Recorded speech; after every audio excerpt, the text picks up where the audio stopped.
El cocodril que es va convertir en muntanya. Fa molt de temps, quan els homes encara no corrien per les muntanyes, la terra estava plena de molts animals.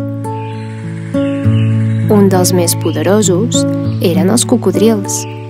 Eren forts, podien viure dins l'aigua i sobre la terra, i es menjaven totes les bestioles que trobaven al seu pas. N'hi havia un, en Piri, que de petit, però, no tenia gens de gana. Per això, la seva mama cocodril, l'Anné, la viciava amb les menges més exquisides que trobava. De mica en mica, en Piri es va acostumar a menjar. Al fer-se gran, però, la poca gana que havia tingut es va convertir en una fam insaciable. Menjava de tot i cada vegada en més quantitat. Al cap d'un temps, ja havia buidat de peixos el riu on habitava. Els altres cocodrils i de més bèsties van haver de marxar d'allí per poder menjar. Després, en Piri, que ja vivia sol, es va menjar tots els animals i animalons que anaven al riu a beure aigua. Tot i que s'anava fent molt gros, encara era àgil per caçar.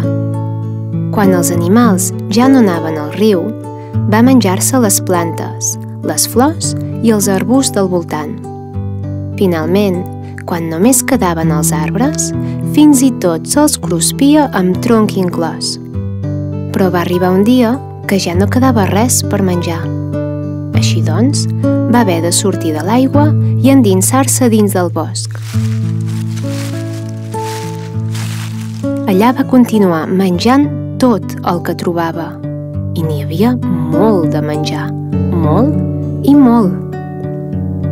Va anar passant el temps, i en Piri es va fer molt gran i fort, i sobretot gros, molt gros, degut a la gran quantitat de menjar que engolia.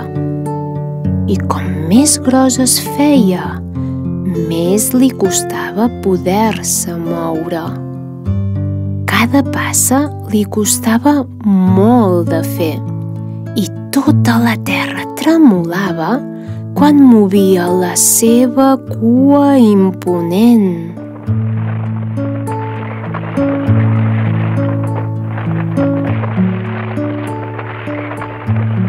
Va arribar un dia, però que de tan tip i gros no es va poder moure. Ningú el va anar a socórrer, doncs s'havia menjat tot allò que havia trobat al seu voltant. Al final, trist i sol, es va morir. Però la seva pell, que havia estat forta, va continuar sent forta i dura. Ni la pluja,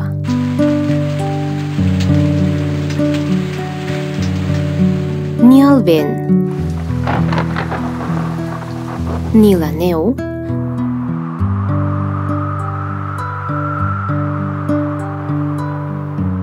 van poder-la aterrar.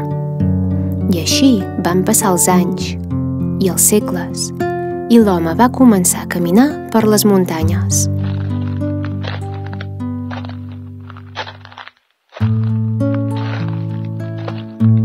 Un dia, el meu pare i jo caminàvem pel bosc collint bolets. Vam arribar al cim d'un turó, des d'on divisàvem una gran serralada. Em vaig fixar en la forma d'aquest conjunt de muntanyes. Tenien la forma d'un cocodril. Jo em pensava que les pedres s'havien posat les unes al costat de les altres fins tenir aquesta forma.